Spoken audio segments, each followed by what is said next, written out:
আল্লাহ তুমি আমারে মাফ করে দাও, আমি পাপী, আমি অপরাধী, আমারে তুমি মাফ করে দাও, কবরে কান্দায়ও না। আল্লাহ মানুষের প্রথম বিপদ হলো মরণ, দ্বিতীয় বিপদ হলো কবর, তৃতীয় বিপদ হলো কিয়ামতের ময়দান। আল্লাহ একটার চাইতে একটা বড় বিপদ, তুমি আমারে মাফ করে দাও, আমারে তুমি ক্ষমা করে দাও। আল্লাহ ও আল্লাহ তুমি আমারে মাফ করে দাও, আল্লাহ তুমি আমারে মাফ করে দাও, আমি পাপী, আমি অপরাধী, আমারে তুমি মাফ করে দাও, কবরে কান্দায়ও না।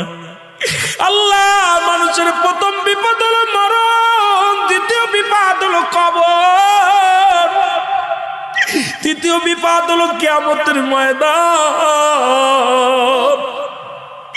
আল্লাহ একটার চাইতে একটা বড় বিপদ, তুমি আমারে মাফ করে দাও, আমারে তুমি ক্ষমা করে দাও। আল্লাহ ও আল্লাহ তুমি আমারে মাফ করে দাও।